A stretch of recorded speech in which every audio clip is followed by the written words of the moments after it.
Krisis pangan jadi tantangan Kabupaten Badung ke depan. Karena itu, pemerintah setempat mendorong petani dengan memberikan bantuan untuk meningkatkan produksi dan menjaga pasokan. Di samping dengan melakukan pengendalian inflasi komoditas hortikultura serta mempercepat pertumbuhan ekonomi petani. Mau menegaskan, tantangan ke depan yang seringkali terjadi adalah krisis pangan, krisis energi, dan krisis yang lainnya. Bicara krisis pangan, sudah tentu indikatornya adalah ketersediaan pangan di Badung yang sangat terbatas. Sekda mengatakan kontak tani nelayan andalan KTNA memiliki peran meningkatkan perluasan ruang usaha menuju kemandirian pangan. Potensi ini perlu digarap karena merupakan potensi besar bagi petani di Badung. Karena itu, Pemka Badung berupaya sedemikian rupa dengan berbagai program guna mendorong pertumbuhan ekonomi sektor pertanian.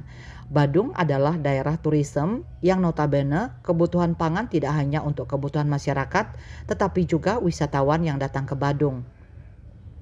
Sebelumnya, program kebijakan Bupati Badung memberikan subsidi 1 kali setahun, selanjutnya akan ditingkatkan menjadi 2 kali setahun dalam rangka meningkatkan produksi pangan. Salah satu kebijakan Bupati ke depan, bagaimana mendorong membeli hasil petani yang sebelumnya dianggarkan 10 miliar rupiah untuk hasil beras petani Badung, ke depan semua komoditas pangan bisa dibeli. Ini merupakan intervensi pemerintah untuk meningkatkan perekonomian petani. Bali Pos melaporkan.